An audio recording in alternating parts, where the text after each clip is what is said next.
afternoon. Welcome, we're glad you're here. I ask that you please silence your cell phones. If you need any help with that, you can just wave as I'm done with the introduction. I'm happy to help, but please do silence your cell phones. Today's presentation comes from the plethora of talent and skills and expertise we have here at Lake Forest Place. Your neighbor, Bob Patin, who's had a very successful career in financial services, is here to provide what is part of a series of topics that he has presented at many organizations and universities. Today, presenting the discipline of resilience, please welcome Bob Patin. Yay! Yay! Thank you. Well, great. Thank you for being here. A couple of thoughts as we go into this. As I look across this group, and I know a number of you, any one of you of those people could be making this presentation. Because over the arc of your lives, you've encountered enormous challenges and traumas and difficulties. And if you hadn't been resilient or learned how to be resilient, you wouldn't be here. Okay? So you can be the role models. I'll give the presentation, but you be the role models. We're talking about discipline. When I was a little kid growing up in Uricksville, Ohio, a little town, I learned discipline first at home. I wasn't a terrible kid, but I got my fair share. And then I went to Catholic school that was run by the nuns of absolutely no mercy whatsoever. And I got more discipline. And then when I got home, I got more discipline because the nuns had called my parents and told them what I'd done. But there were good disciplines too. The nuns taught us how to study. The coaches taught us how to practice and learn athletic skills. Parents taught us about the discipline of values and the golden rule and the 10 commandments and those things that were there to give us structure and context as we lived our lives. And then we got older, went off to school, and we got jobs, and we had families, and over the arc of all that time, we have encountered events and conditions. And resilience is one of the most important disciplines in life for us to have learned and to practice. There's a couple of questions that we think about in our world of trying to do some consulting. And it's, what is it about individuals and organizations that allow them to bounce back and find equilibrium? Things happen and they claw their way back to even. They get back somehow, right? And then how do the same people in organizations use those awful situations as platforms to grow, to change, to go higher, to go further? And so for today, we want to talk a little bit about how we develop the skills and habits to bounce and rise, to become and then remain realistically optimistic and hopeful. And for leaders, and a lot of you have been leaders and are leaders, you're leaders here, you're thought leaders in your families, okay? It's about role modeling. How do we role model the whole idea of resilience for those we care about? You know this. There's some terrible challenges in life.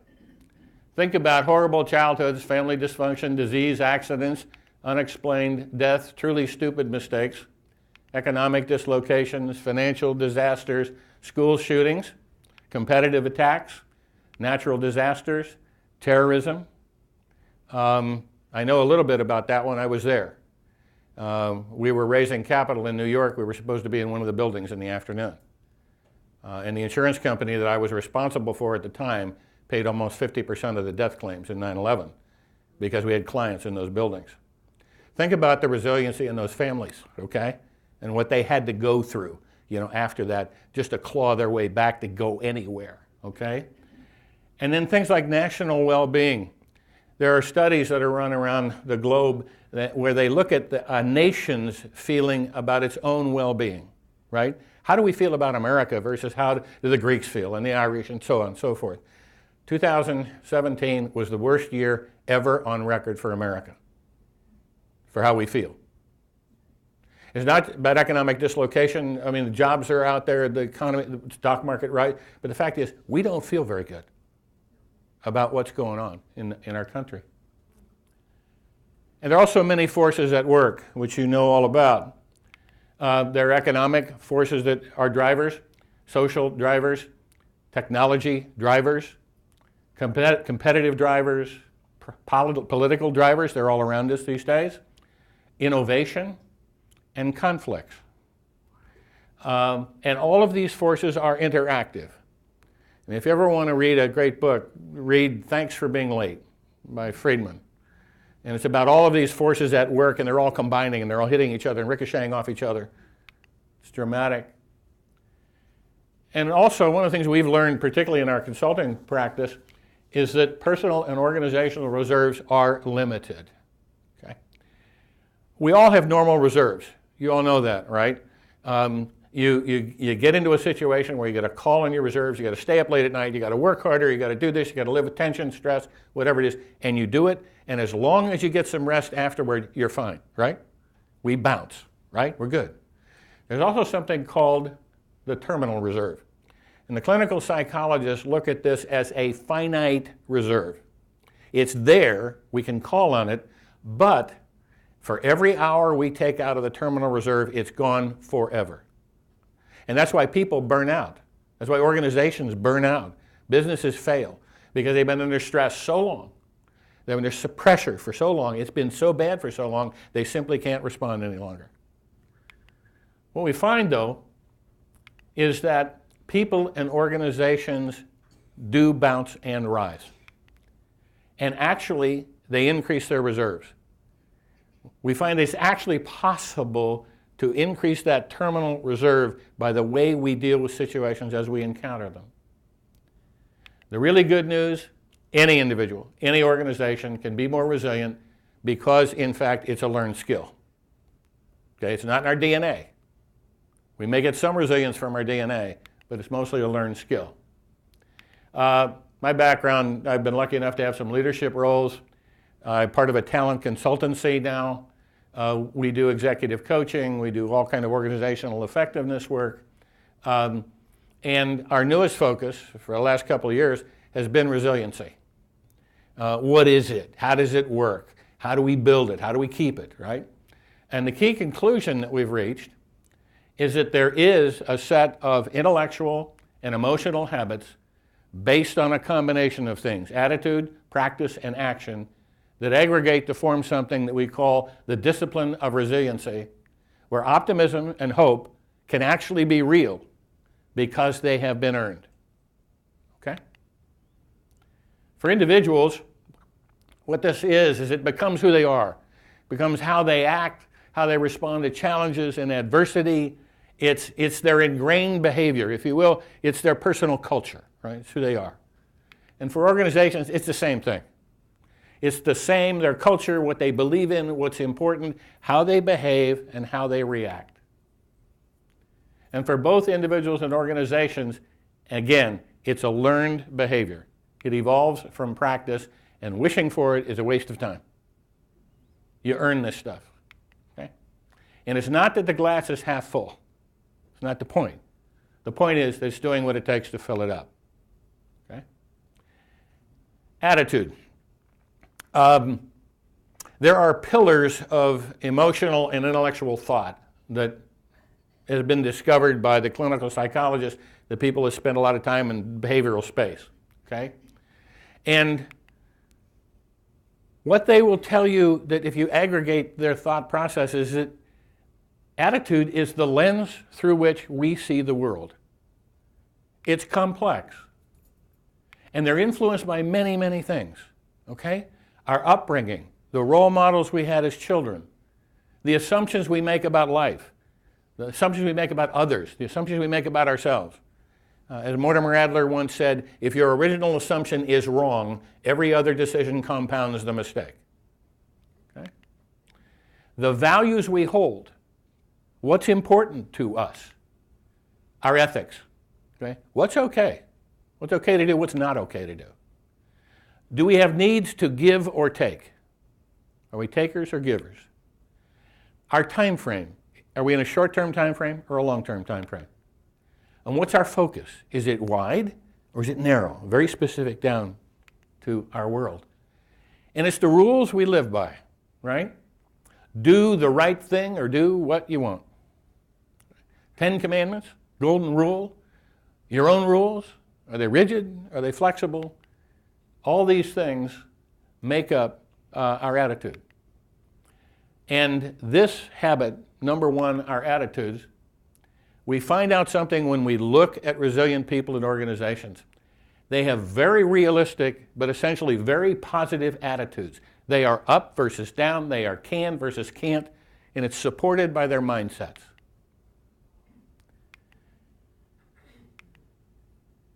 There's an analogy I'd like to share with you that I think holds up under analysis. There are beaches in the Carolinas, North Carolina, that are wide and flat, and they're hard. It's the most amazing thing when you stand on a bluff up above and you look down on these beaches. There are sailboats on the beach. They're on wheels. They race sailboats on the beach on wheels. It's the coolest thing, right? What's fascinating, though, is you have one force coming off the ocean, one wind, right? And yet these boats are going in vastly different directions. They're going fast, they're going slow, they're going east, they're going west, right? Now, how do they do that? There's only one force, right? How do they go in the direction they choose to go? The answer is, it is the set of their sail. It is how they angle their sail to capture just amount of the force that they want to catch to get to go where they want to go, right? So the question for us really, in our attitude is what is the set of my sail? Okay, what do I do to capture the forces at work and channel them so I get to go where I want to go? One of my favorite quotes about attitude, a guy named Charles Swindoll, the longer I live, the more I realize the impact of attitude on life. Attitude to me is more important than facts, it's more important than past, than education, than money, than circumstances, than failures, than success, than what other people think or say or do. It's more important than appearance, giftedness, or skill. It will make or break a company, a church, a home. A remarkable thing is we have a choice every day. Regarding the attitude we will embrace for that day. Can't change our past, can't change the fact that people will act in a certain way. We can't change the inevitable. The only thing we can do is play on the one string we have, and that's our attitude. Right? I am convinced that life is 10% what happens to me and 90% how I react to it, and so it is with you. We are in charge of our attitudes. So attitude is one of the basic pillars of resilience. The other is optimism itself. Optimism is not wishful thinking, okay? It's not happy talk. It's not the opposite of cynicism, but it's one of the antidotes to cynicism. It requires courageous personal moves because it involves risk. And it's a habit of mind. And as you know all about the habits of mind, they are difficult to learn and they are very easy to lose. Our optimism, of course, is tested every day, right? Very few people escape their time in the barrel, as we say, okay? I got 4 artificial body parts, I've had cancer twice, I got early stage glaucoma, a chunk of my colon is missing. You know, hey, stuff happens, right? Think about what happens in life. Sandy Hook, right? Charleston. Kids dying in the streets in Chicago. Okay? Business has all kinds of threats. People steal our talent, systems crash, funding dries up. Okay? Wow. Optimism itself. And it's finding, as we look at organizations and individuals, we do coaching, it's finding the strength and taking the actions to carry on. It's the discipline of envisioning and pursuing possibility. Being able to, sometimes even often against the odds, see what's there, okay? Dig deep. And it takes perseverance and grit and belief of something that can be, something out in front, okay, that's positive. They never stop looking for opportunity, resilient people. The potential, what others have missed. They keep digging deep. It's like the little kid that they gave a kid a choice in 2 rooms. Yeah, there's a room full of toys, and there's a room full of a pile of manure. And they say to the kid, pick. Well, you know what he's going to pick, right? Not this kid. He picks the room full of manure. And they ask him why he did that. And he said, hey, with all that in there, there's got to be a pony in here somewhere. Right? Right? So it doesn't happen by chance. It doesn't come for free. And Anyone, and I'll say this again to you, we see it all the time, anyone and any organization can get to be better optimists if they build the habit. Right? Same way with organizations. John Gordon is a really cool guy and a good consultant on organizational effectiveness. And what he will say is that more than ever, optimism is seen as a competitive advantage. And we see that all the time with our clients. The optimistic ones just don't quit. They keep going. They find a way through. Okay? The pessimists die by the side of the road. It's the same way with organizations. Bob Iger is the president of Disney. And the most important characteristic of a leader is optimism. Okay? After all, it's not the pessimists who will grow the economy. It's the optimists who believe in a brighter future that will take the actions necessary to create it. Optimism will also help you navigate the setbacks, challenges, naysayers, and energy vampires. I love that. As you seek to grow your business, you have a choice. You can believe that success is impossible, or you can believe that with faith, hard work, and an optimistic attitude, all things are possible. Isn't that interesting? One of the most successful organizations in the world, and the number one characteristic of a leader is optimism. Okay? Habit number 3, another pillar, is hope. And what's interesting is that hope is a combination of head and heart. And this is not empty, tunnel-headed enthusiasm. It's not happy hope, you know? And there are 4 core beliefs that we've noticed in organizations and individuals that they have learned and practiced these thoughts about hope. 1, the future will be better than the present. 2, I have the power to make it so. It's on me. There are many paths to my goals, and none of them are free of obstacles. And resilient people and organizations tell themselves this all the time. The rules, okay, of the reasons why you have hope. There's one more habit that we see, and this is a fascinating one, okay?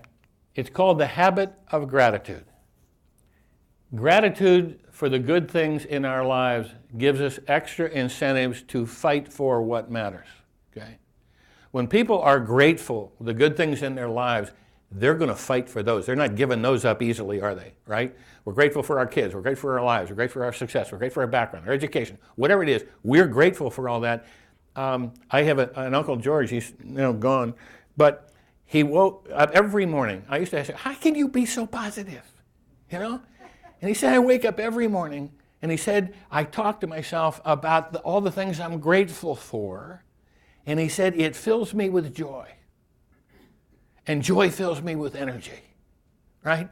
And I'm not giving those things up, right? I'll fight for what matters. And as our clinical psychologist partner, this is Dr. Dan. A lot of my friends are not surprised at all I spend time with a clinical psychologist, but it's mostly work, He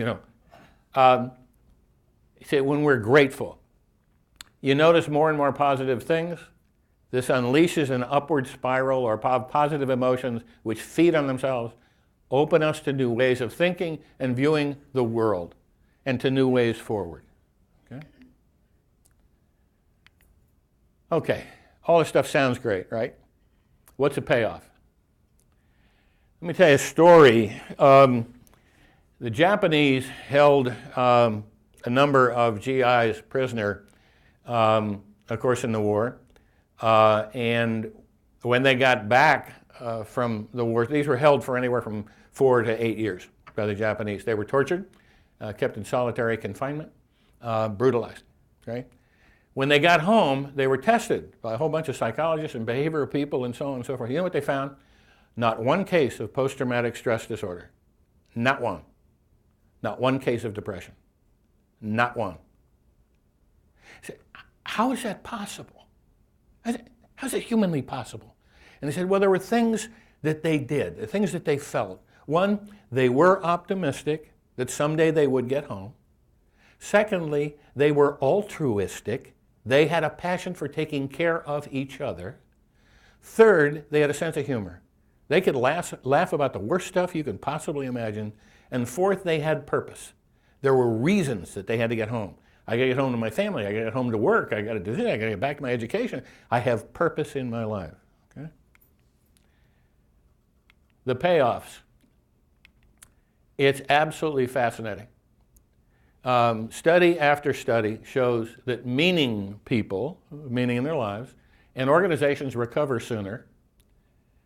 And finding meaning in adversity and learning from it makes people healthier physically, emotionally, and intellectually.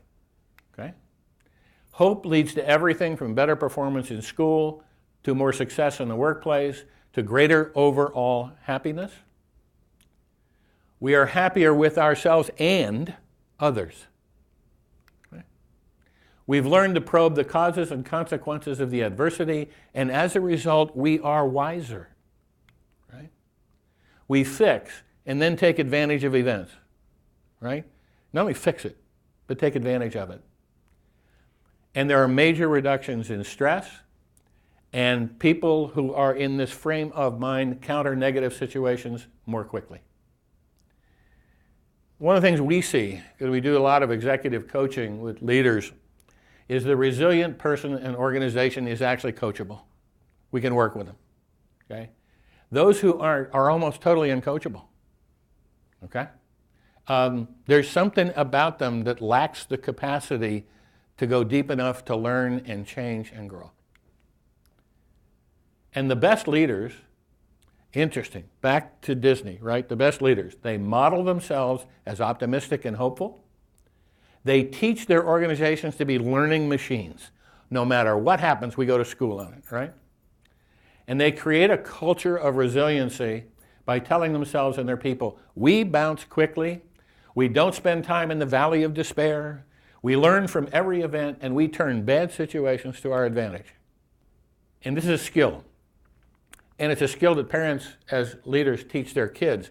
They've done fascinating studies where they will take very young children and they have an adult with them, and they have a simple task like put a toy together. And the adults try and do this, right? And they fail. They try again, and they fail, right? Keep working it, and they fail. They do it. Finally, they get the toy put together. What do you think happens when they give the toy to the kids to put together? They take it apart. They keep going. They've learned something. They've watched somebody power through and learn and keep trying, right? And be disciplined, right? They've learned that. So it's what we teach our kids, okay? It's a skill that religious leaders teach their congregations. The best leaders in churches and synagogues and mosques and so on, they teach these skills, okay, to their congregations, because life is about spiritual issues too, isn't it? Now, the problem is that you actually got to do something, okay? None of this stuff comes for free, right? We had that talk, okay? There are habits that we see in resilient people and organizations. They accept reality. Bad things are going to happen. They go to school on everything that happens. They stay focused. They concentrate on what do you do. It's not a lot, you can't wallow. You got to take some action. They see themselves bouncing. They see themselves visualizing, okay, themselves succeeding. This has been true for years with the Olympics, right? The Germans started it. They started teaching their athletes to see themselves winning in every event, and it actually enhanced their performance, okay? When we see ourselves coming out of things and being successful and rebounding, when we see ourselves, it works, okay? Ask for help. Loners don't do terribly well in times of great stress when they don't ask for help. And overnight success is 1,000 problems solved. You know, they ask the question, how do you eat an elephant? Right? One bite at a time. Okay? Integrity. Integrity, doing the right thing, appears to have a remarkable impact on our resiliency. When we're known for trying to do the right thing somehow or other, it helps us do the right thing in times of stress. Own it. That means if I did it, I own it. It's on me, okay? Not ducking it, I own it. Get your head straight, right? The way out of things is through things, not around things, through them. Focus on what's working, okay? That's important because what is working gives us confidence to go to the next step, right? Take repeated action. You'll see this over and over again. Wear it down, okay? Make it go away in pieces. Drive it into the ground, slowly if you have to, but do it. And practice, for God's sake, practice optimism, hope, and gratitude, and do not focus on what could go wrong, okay? That doesn't help anything, okay? Well, that could go wrong, that could go wrong, that could go wrong. Well, sure, it could, but it hasn't so far, okay? Humility is a great asset with resiliency because we can be humble enough to know that all of us are imperfect, okay? And it's okay not to try and be perfect. And so have a little humility along the way. And what we're also seeing is that for many people, and even organizations, that where they have a spiritual or philosophical foundation, it actually helps them greatly with resiliency. And repeat after me. This is what we need to say to ourselves all the time. There is no situation that I can't take advantage of if I think about it the right way, right? Remember, it's not what happens to us, right? It's what we do about it, right? I love the Irish blessings, right? So I made up one, okay? So when trouble comes, may your hearts and minds let you bounce and rise. Okay? May your hearts and minds let you bounce and rise. 5 years? Yeah. 6 years? A long time. Yeah. And I think he got, I don't know what all the details, he got both arms broken. He was tortured and tortured. Yeah. Yeah. Both arms broken at least. Yeah. His jaw was broken. He gave a hell of a thing. And at some point along the way, he was told, we've got permission to send you home. And he said, what's the catch? And he said, I'm not going until all these other guys in this prison with me, all these other American prisoners go with me. He said, I'm not going if I'm the only one going. Yeah.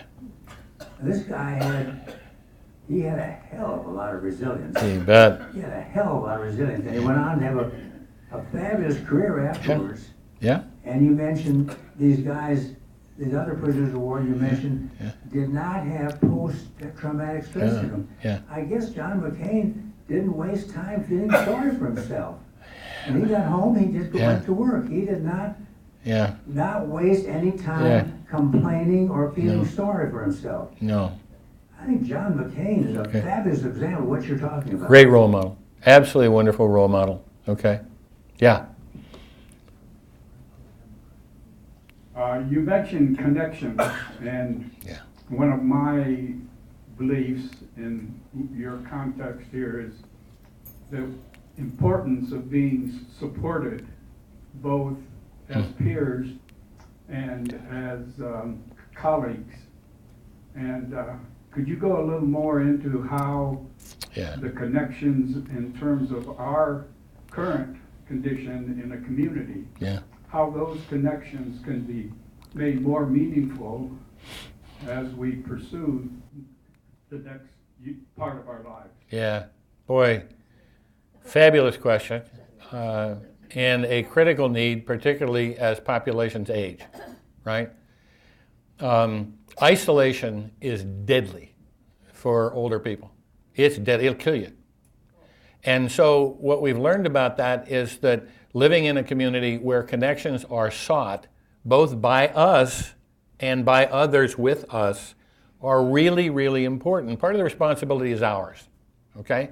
We cannot duck the need to be out there and make connections, okay? The world isn't necessarily going to come to us, okay? So we have to be open to at least being out there and trying. Secondly, the institution itself has to really work hard at making sure that there are multiple ways for us to connect, intellectually, emotionally, socially, okay? One of the reasons why Lori and I came here is we thought that this was an institution that does a pretty good job of that. It doesn't mean we're done, right? It can't ever be done.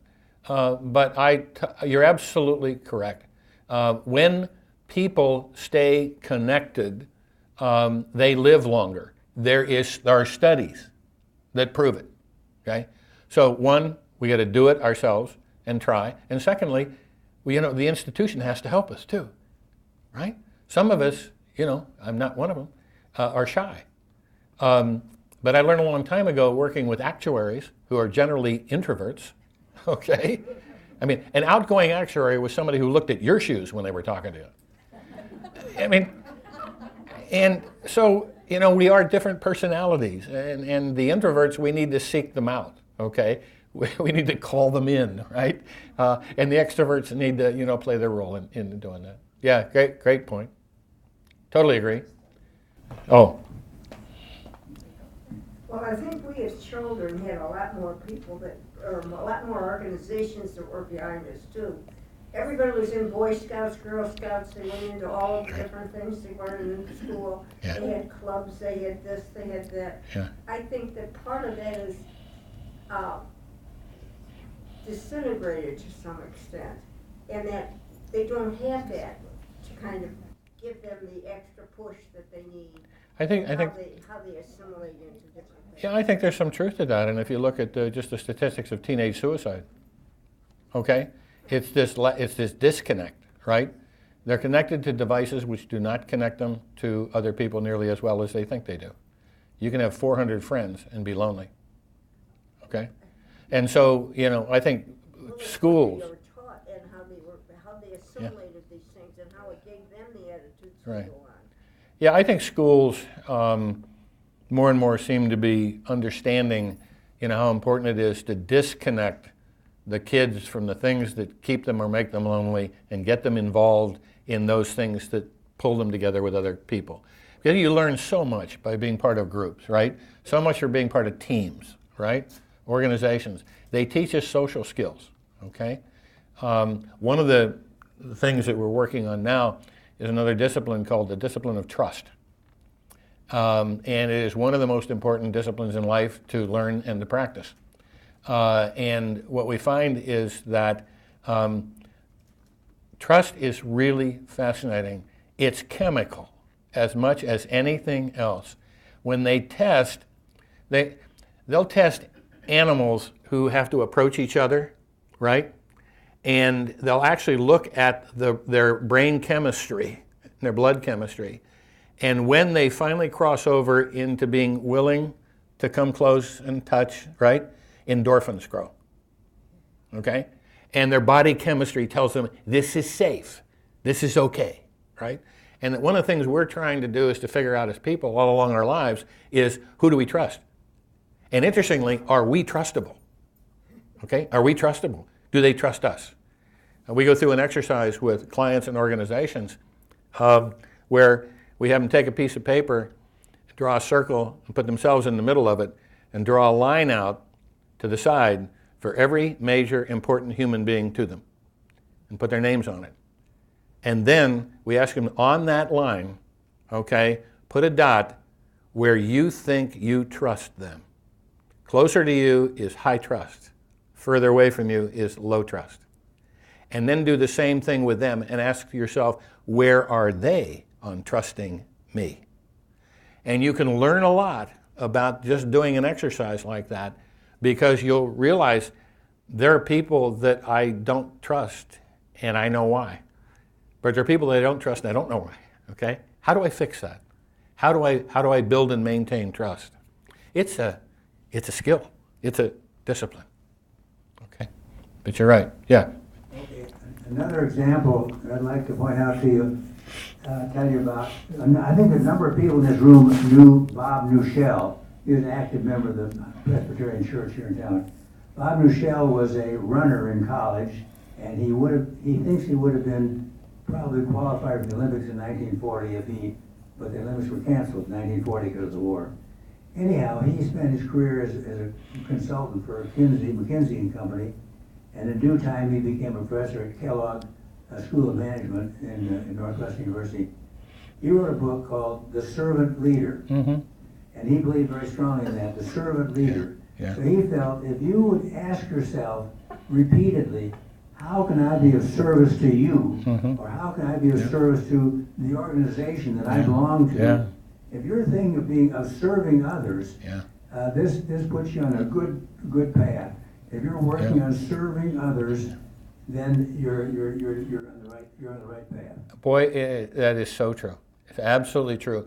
We were taught in the organizations that I joined coming out of school, serve first. That's our philosophy. Okay, serve first. If you serve first, everything else will come. Okay, it's a powerful point. If you want to read another great book, okay, it's called Give and Take.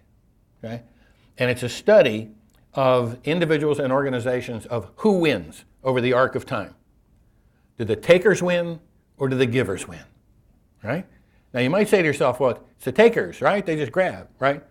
Not true. It's not true at all. It is the givers that win over the arc of time. Organizations who give to each other, who give to their clients, who take care of their community, right? Okay, on and on and on. Okay, and it varies. It's true across all kinds of professions, from professors to scientists to railroad workers. I mean, whoever it is, right? The givers are the ones who, over the arc of time, win. It's just fascinating. Okay, because this is not guessing. These are studies that have been done over and over and over again by people who know what they're doing. So the more we give, actually, as they say, what about the returns, right? They're there. They might not be there right away, right? But it's absolutely true. Your point is quite valid. Yeah, right? Yeah. The Scot in the fourth row. Oh. I agree completely. And if I look around to my friends, the people I know here, the happiest people we have are the ones that are giving. Yeah.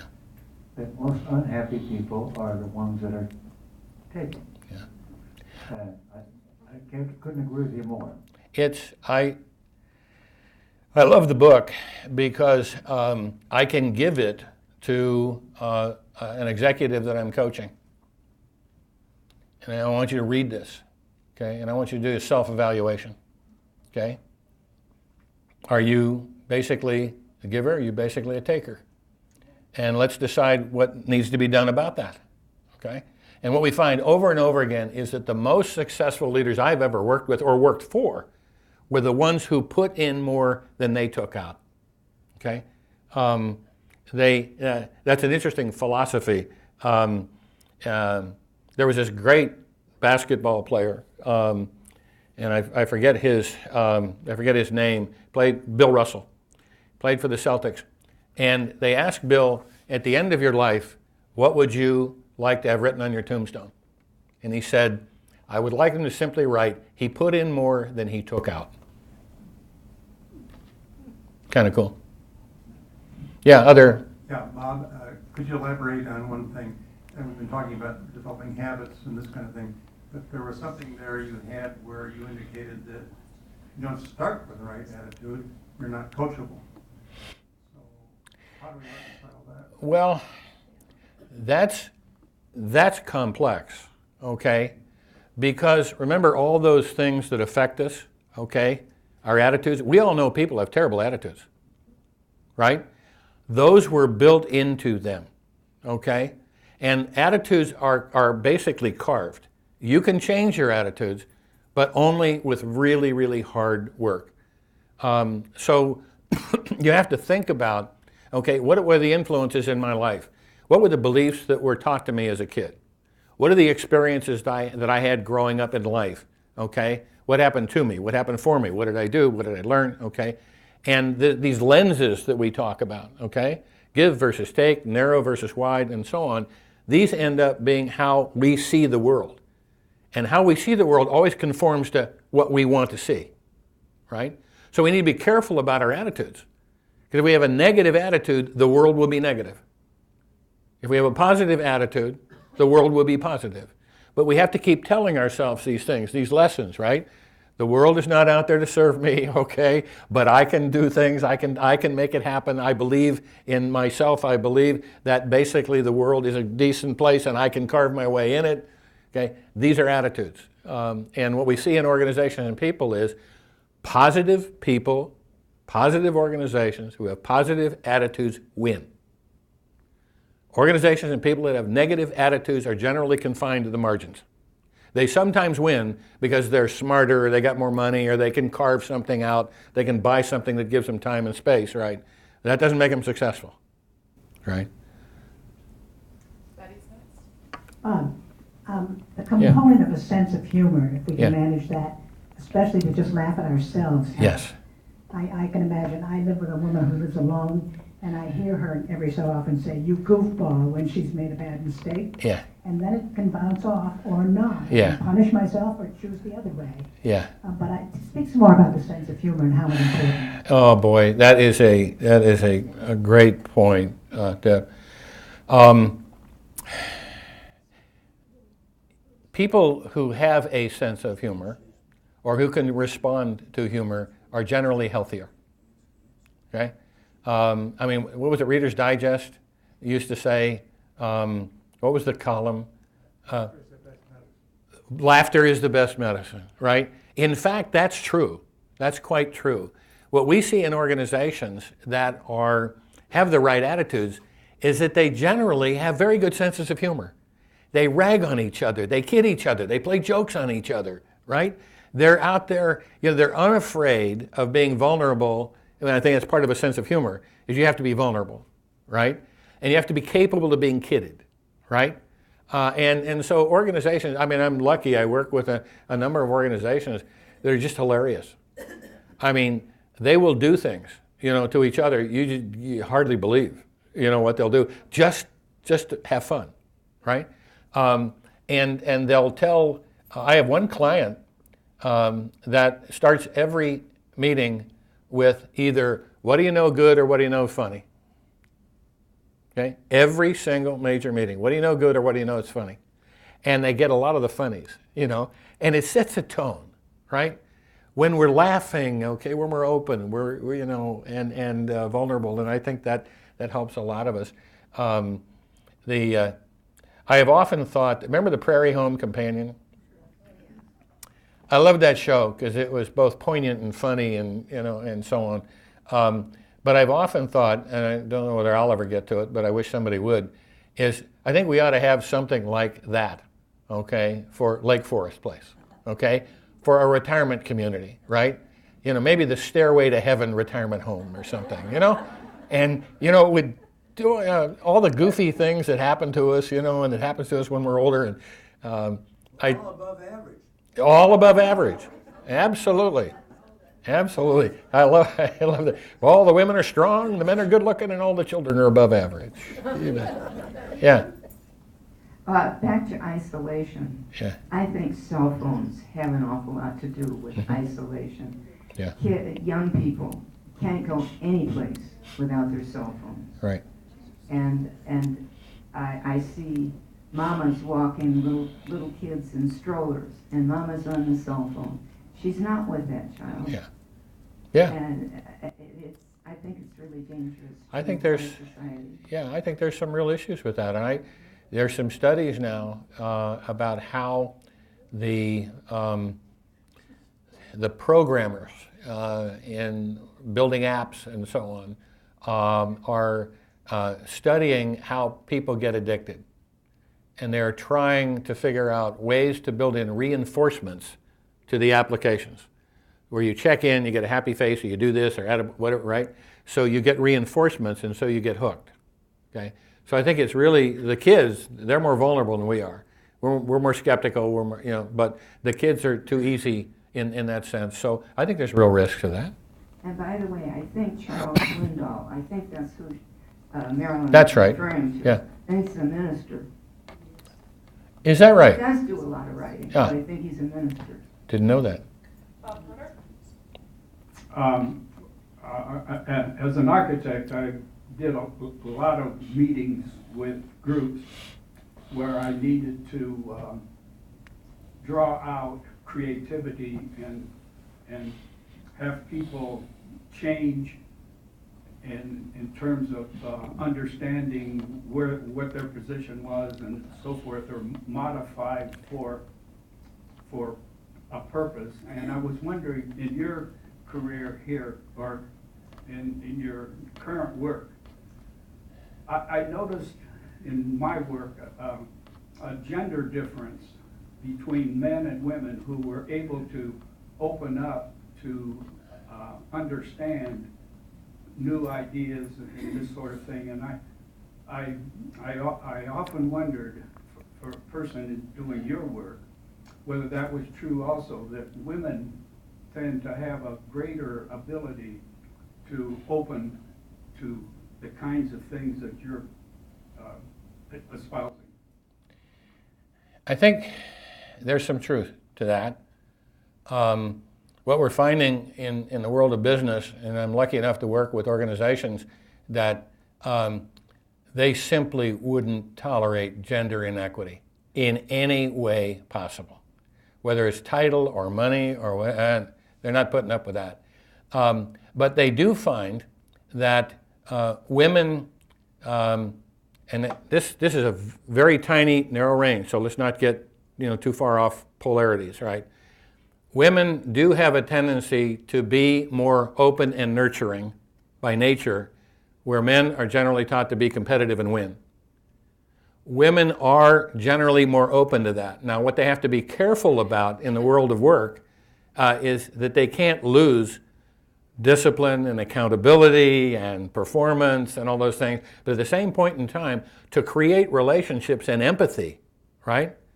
I mean, I'm lucky enough to work with some women that are just unbelievable in their ability to connect, right? But they're great leaders, okay?